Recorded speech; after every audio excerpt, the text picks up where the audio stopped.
been working on this project for 3 years and I have live streamed over 50 hours of work. This is the Fairfield. Just a quick summary of what this project is about and maybe an explanation of why I am dressed a little differently than normal today. This project is based in the 70s. Actually, it's supposed to be a Victorian home that was redecorated in the 70s. And it has a family of skeletons that live within it. And I created a custom hashtag for this project called Fighting the Fairfield, because it has been a beast. So why am I sharing this project with you now in an edited video? Well, I want to bring this project to edited videos and out of the live streams. I'm going to be gearing my live streams more towards experimenting with new materials and trying new things. So this video is for those of you who don't know much about this project. It's going to be a summary from start to finish, all about how this went together. I also oftentimes get asked the question about my process and how I avoid burnout.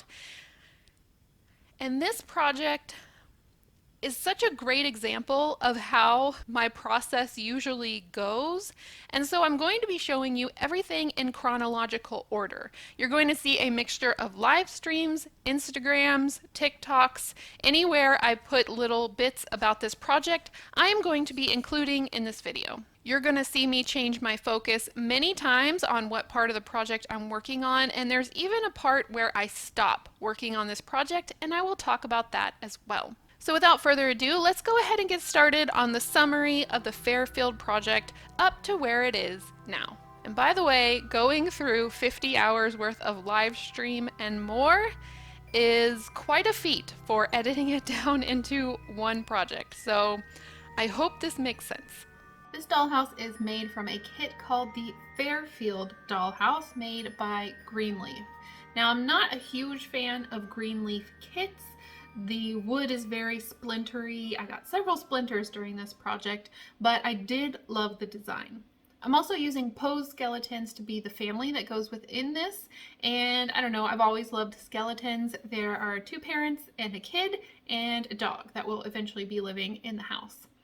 Even though the wood is splintery, I decided to just go for it and see what I could make of this piece. I have done a green leaf before, and they can be very frustrating, and this kit's probably the most frustrating of all, to be honest. The first 2 pieces that needed to go together were the base and the fireplace construction.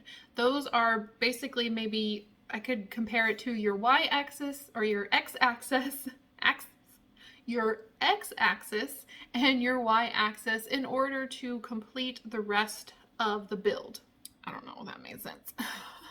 Because of the quality of the wood, everything has to be sanded and primed, and I even used wood filler several times to get into the grooves where things just weren't really matching up. For primer, I am using some gesso, but really you can just use any kind of acrylic paint. The next major construction you need to work on before moving on to any walls is the stairs. Now the stairs are stairs. I made mine a little bit differently. Well, I made them according to the instructions, and then I decided to change them. You will see throughout this project that I ended up changing quite a few things, but I wanted to make this project my own, and there are a few details that I think look a little bit chunky in half scale. I do realize the kit creators are trying to give you as much as they can, as in railings that go along the side of the stairs, but I just don't think they look very realistic, especially if I'm going for a Victorian house that's been remade into the 70s. Victorian has lots of little tiny details. After I'd gotten those 3 main components together, I was ready to start prepping the walls. The walls are very warpy, is what I will say. Once you get them out of the boards, I mean, I've even seen some people get their Fairfield kit and the boards are already warped, but once you get them out and paint them, they warp even more. I went ahead and primed my stairs in brown because I knew that's the color I wanted them to be in the end. It was a pain in the rear, but I knew pre-priming my walls before I started putting them together would be really helpful. I wouldn't have to stop and prime. what you will see is that this center wall ends up being incredibly warped. And I tried my best to paint on both sides of the wood at the same time so that it wasn't too bad, but that's just the way this wood works.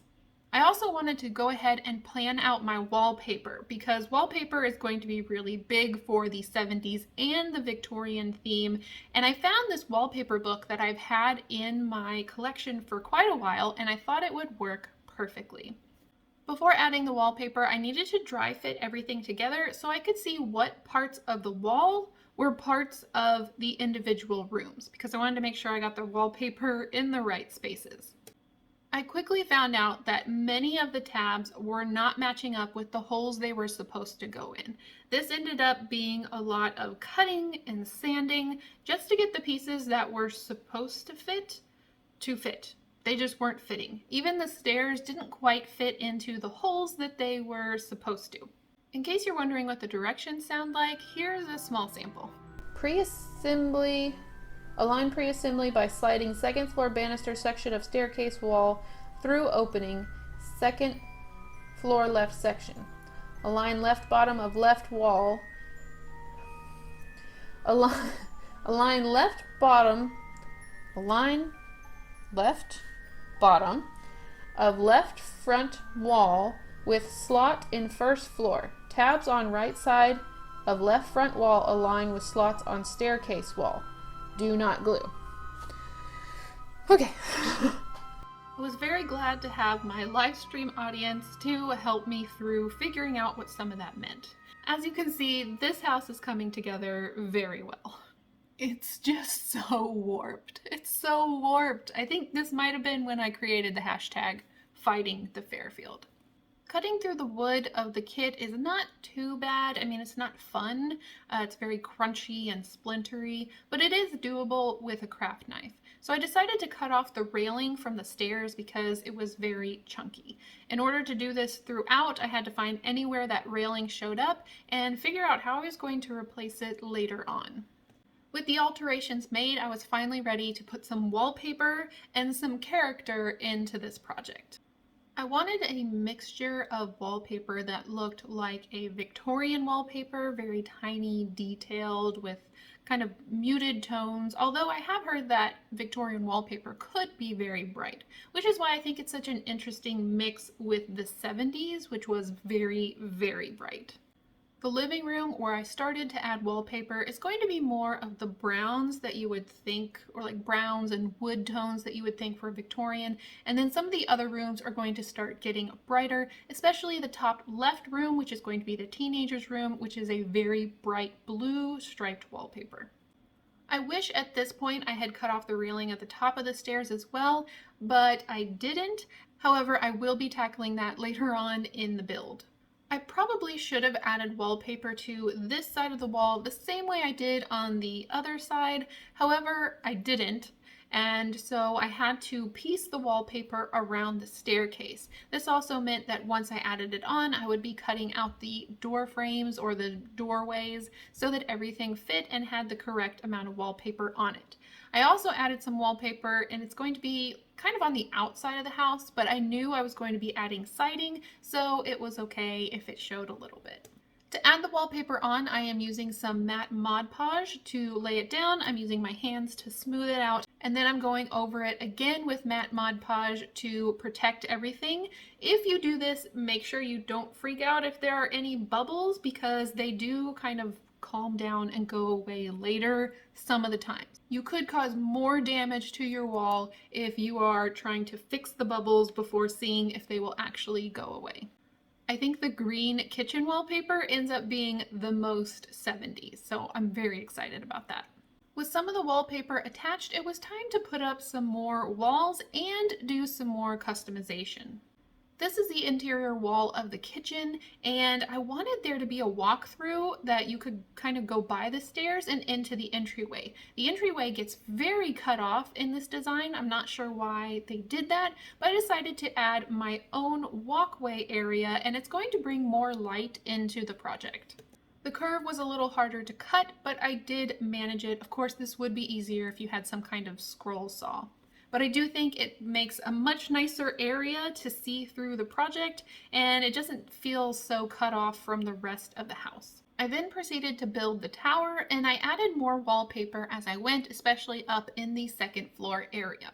The tower is one of the really cool features about this house that really attracted me to it, and so I wanted to make sure that I was creating it the way I wanted it, and I dry fit everything before gluing it in to make sure I didn't need to make any adjustments. On the second floor, I did decide to leave out the wall that makes the bathroom partition because I don't really put bathrooms in my projects.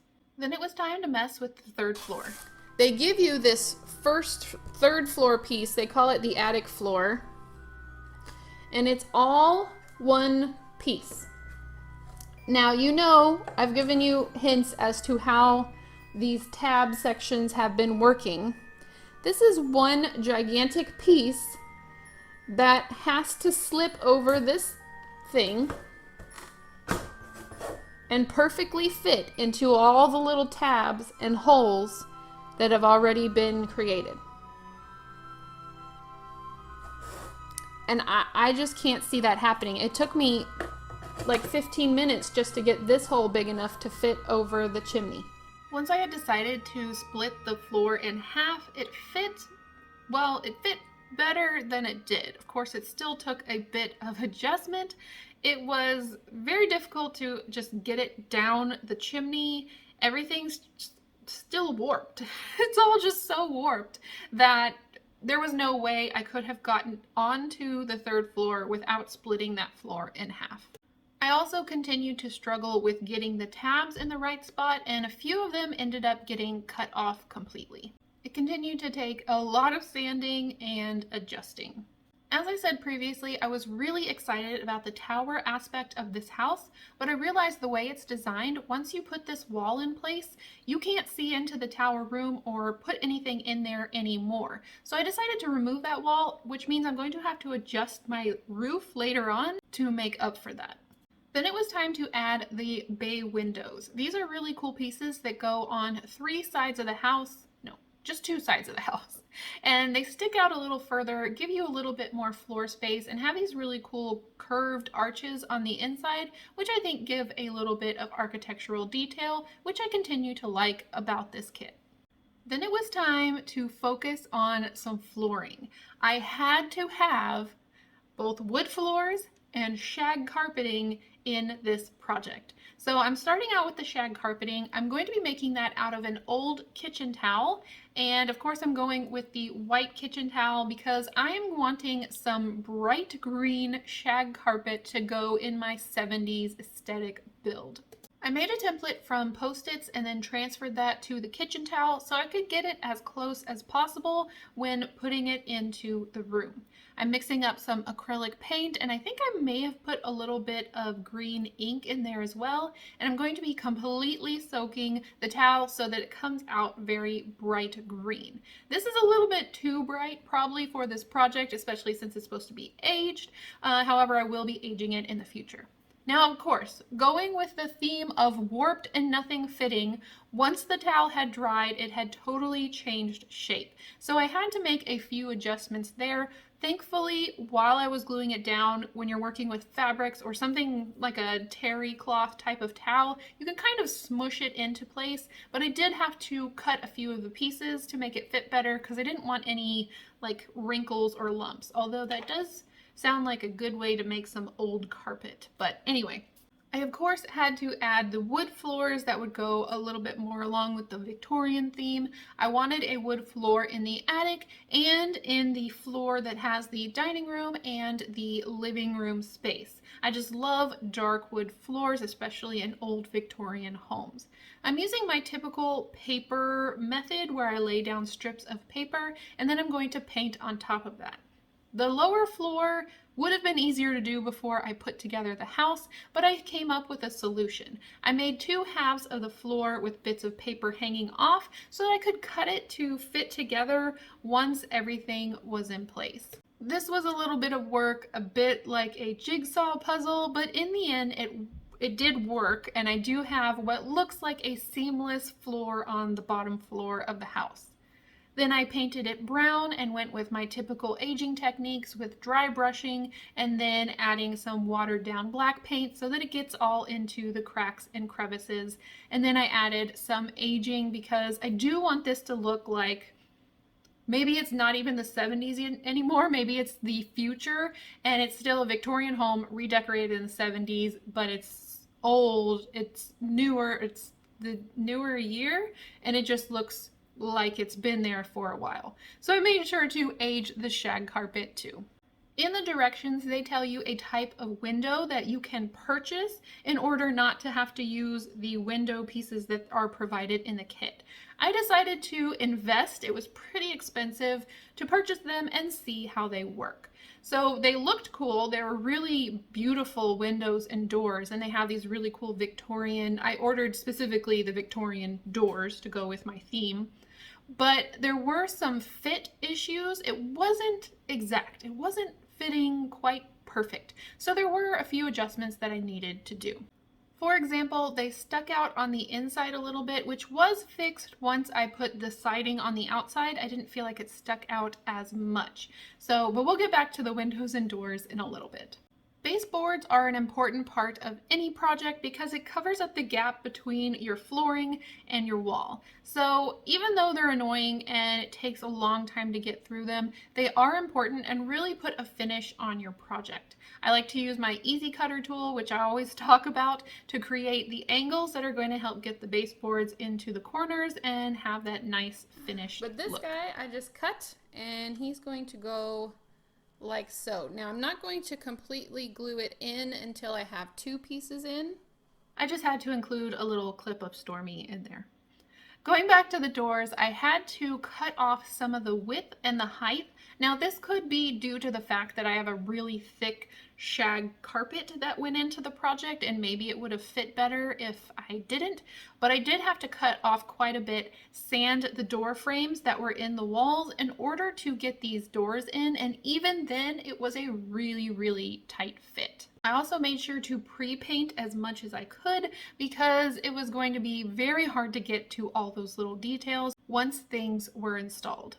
Now it's time to get to the first edited video that I did for the Fairfield. So I'm not going to go into it too much because there is an actual edited, time-lapsed video for this, but I decided to try making brick two different ways, one with paper, one with clay. I liked both, but I do really like the effect on the inside. It's starting to just really make me excited about the space, seeing some texture and not just flat wallpaper, but some actual texture within the brick. Okay, I told you I was going to have to mess with this banister on the second floor.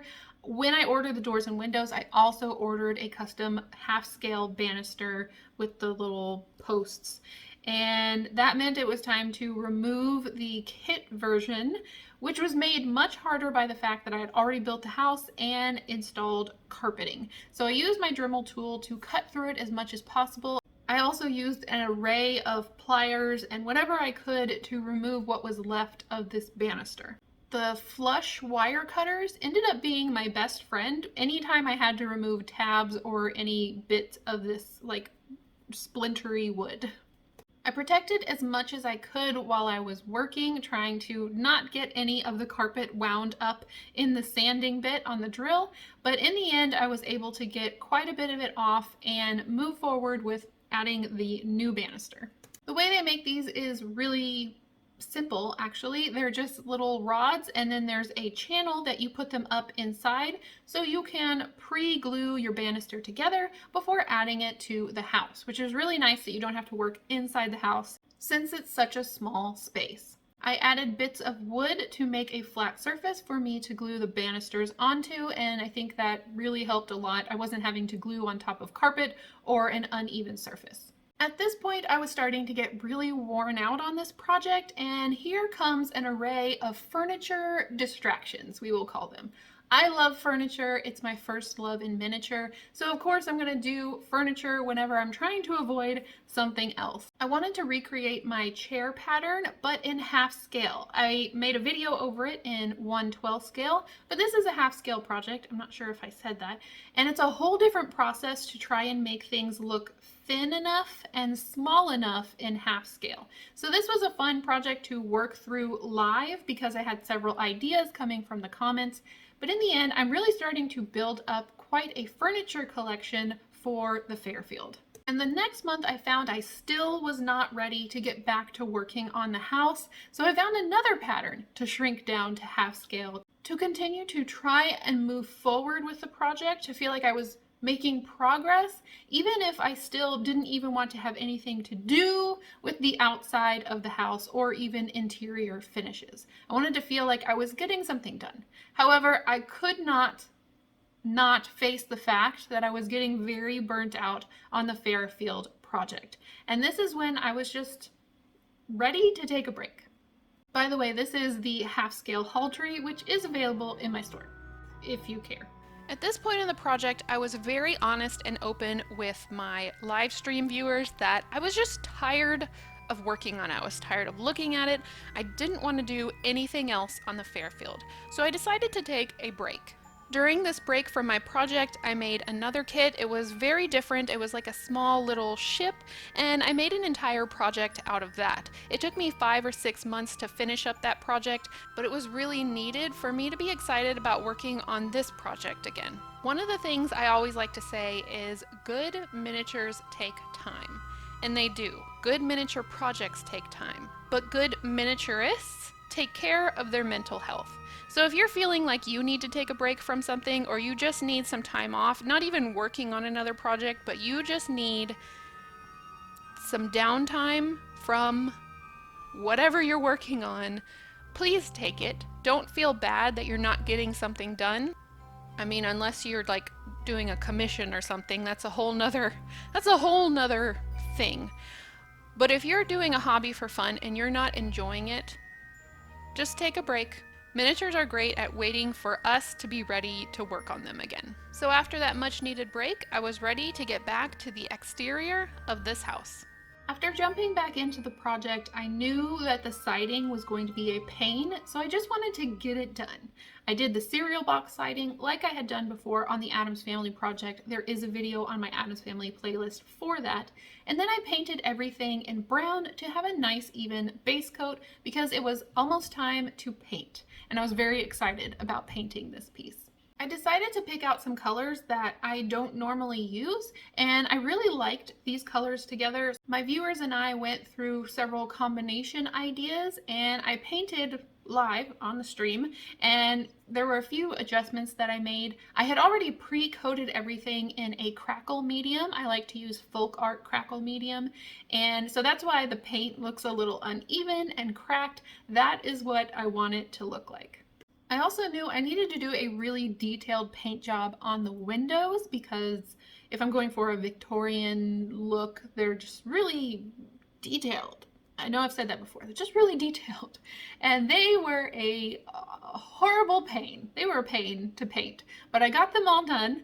And I'm going to insert a little TikTok here. Like I said, this video is going to be full of a combination of TikToks and Instagram posts and live streams because this project's just all over, but obviously not all in one place. So this is what I'm trying to combine here. And I personally think if you're going to watch paint dry, crackle paint is the paint to watch. It's so interesting to me.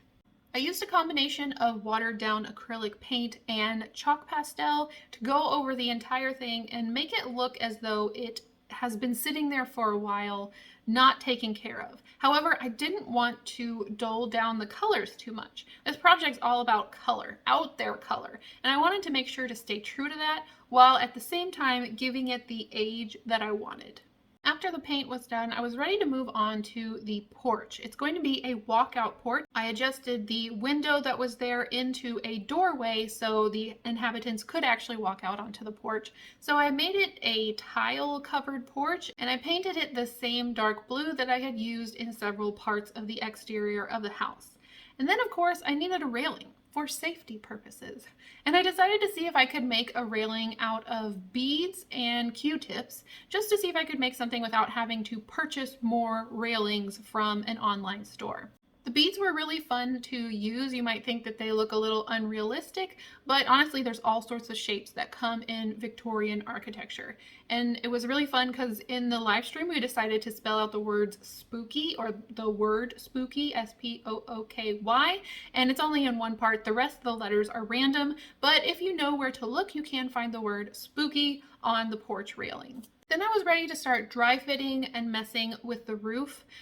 This was a whole process and I avoided it for a very long time. I also knew that I need to make adjustment for the fact that I wanted this tower room to extend into the interior of the attic. This meant I was going to have to cut into the roof piece. I also knew I wanted some more light to get down into the second floor of the house. So I was going to cut a little opening in the attic floor so that it was kind of like where you could look down. Instead of cutting into the wood floor, which was already really warped, I just decided to make it again out of mat board and then put it in place with the hole cut. And I really liked this idea, and already there was more light getting into that lower level area. So let's adjust the roof for the tower room. This was really just kind of guessing how it needed to look. I knew the width, but then the top triangle area was a bit of a guess to try and get it right. Roofing angles are never easy. I lost the pieces of the roof to my kit. And I don't know where they went. I looked for them, and I know as soon as I make new pieces, I'm going to find the pieces that I'm missing. It's just the way it works. The pieces that I ended up missing are on the other side of the roof that I didn't dry fit, and I never ended up finding them, so I'm really glad I remade them. I used 2 layers of mat board and I blew up the pattern that came in the kit so that I could cut them out correctly. And then of course I had to cut off the tabs because there weren't tabs in my roof pieces. The tabs never seemed to work for me in the first place, so I figured it was just better to cut them off and just lay the roof on top, lay it flat, and glue it that way. My hand cut piece wasn't the most perfect fit, but what in this dollhouse has been the most perfect fit, so I think it all just kind of blended in with the rest of it. As I made adjustments to the roof, I started thinking about how much room or how much light there was in the attic spaces, and it just felt like it was still very dark. This is a really cool designed house, but it's very dark just because of the size. I think it's just so small, there's just not a lot of space to let light in. So I cut the roof spaces back a little bit, and that really helped the roof fit better because there weren't as many pieces I was trying to go around.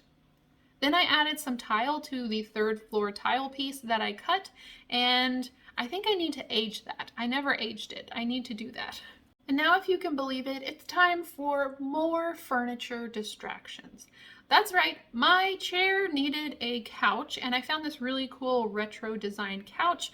Maybe probably a little bit more 60s than 70s, but I really liked it and put it together in a live stream. Creating furniture just always gives me those warm and fuzzy vibes on the inside of a project, so I think that's why I default to it so many times when I'm tired of working on the exterior. Now, I don't know if you would consider a fireplace mantle furniture, but I guess it could be. I wanted to create a mantelpiece to go on the inside of the living room area. It just sounded fun, and at that point I was still struggling a little bit with burnout, and I wanted to create something that I was excited about. There is a edited video on this one as well if you want to see more about it, and there is a free pattern if you want to create your own. I then pulled myself back into building and focusing on the attic windows. Now, I purposely bought windows for this house, but they didn't have these custom windows for the attic spaces, so I created those and again gave away free patterns for those. So if you're working on your Fairfield, you can go to that video and download them to cut them out. Very simple windows, but I think they added a lot, and I didn't have to mess with working with the splinters. And then I I had to. Something said I had to. Maybe it was the comments, but I had to add some popcorn ceilings. Popcorn ceilings are so like embedded in my memory as a kid in the houses I lived in. So it was really fun to create one of these and especially to make one with glitter on it. I only got 2 ceilings done before I was distracted with more furniture. This time, classic 70s barrel chairs with a barrel table. How could you not create these? They're just so cool. These were made from toilet paper rolls and just fabric that I had around the house. Again, there's a free pattern for these and you can follow along the video so you can make some of your own. And I have seen people make them in larger scales, but I think they're so cool and they're so iconically 70s. They're going to go in the attic, which in the future I want to create into a game room. So I think they'll just be the perfect piece to go in here. And I think the skeletons look super cute sitting in these little barrel chairs. And they were just honestly a fun project to create. Okay, I'm gonna let you in on a secret. When you see me paint a miniature portrait, that means I am done. I am done with miniatures. I don't want to build anything. I don't want to create anything. I just want to sit and paint in 2D. I don't want to make 3D anything. And most of the time, I don't even want to make a frame to frame the picture that I make. So that's just a little code for you, those who have watched my channel. When you see me painting, I am done. However, this is my income, this is my business, and so I do need to keep going, and I have found that painting is one way that I can continue to create miniatures, but for me it's just a very different experience, and it's a little bit more calming and refreshing to paint rather than just forcing myself to continue to build or work on something that's just grinding my gears.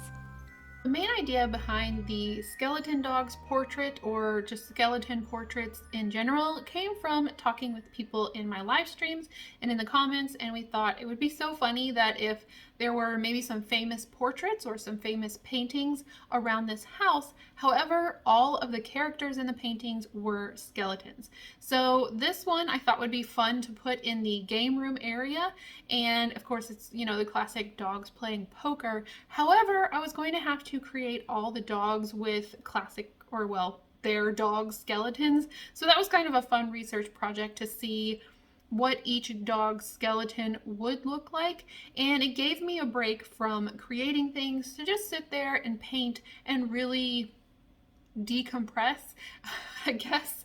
I don't really know, but you know what I mean. If you've done a project like this, you know what I mean. After my break with the painting, I was ready to get back and really kind of trudge through the attic.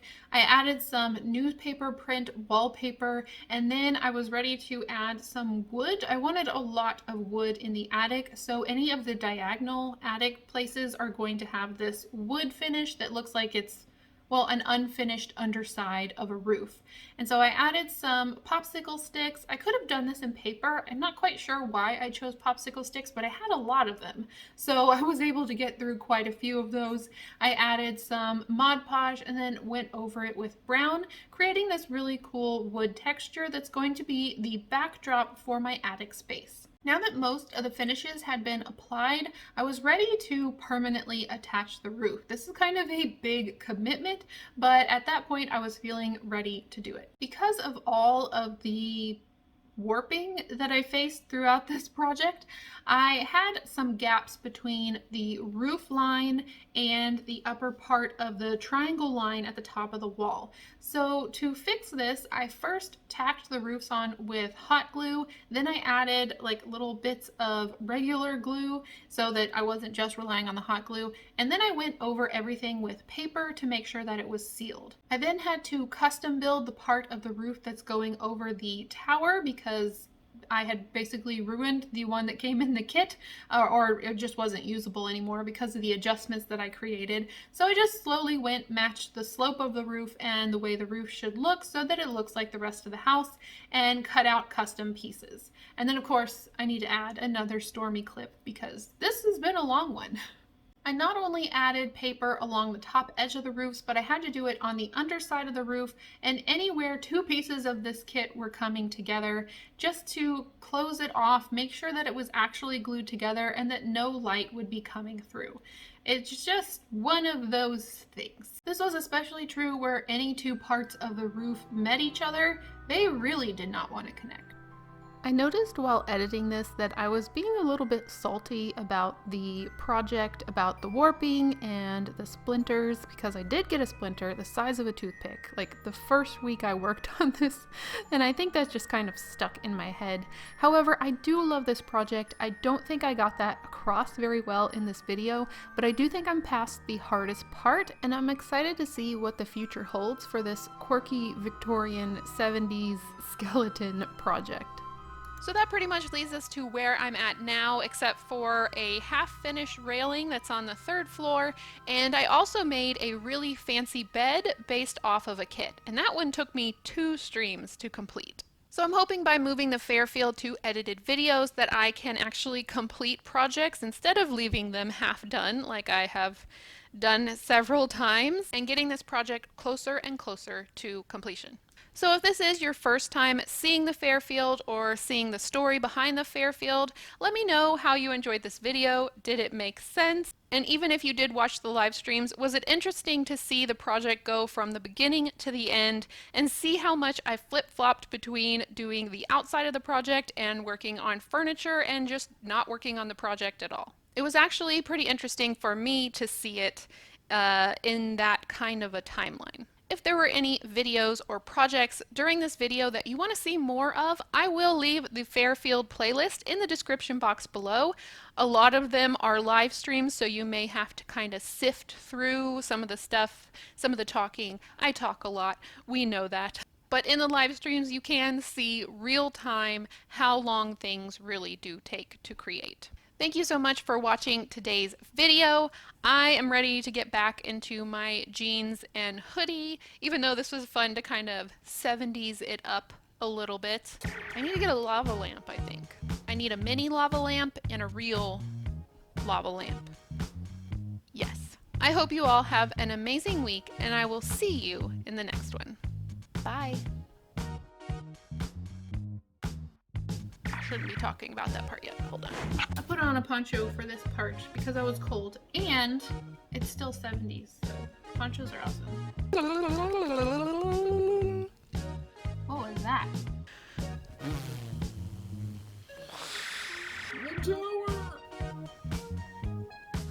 Halfway through the Fairfield. Beetlejuice, you got a whole new room. I'll add a little bit more for you. Captain's quarters. I probably should delete some off the captain's quarters because that project just keeps getting bigger. Updated. Oh, you can't see it. There we go. Updated.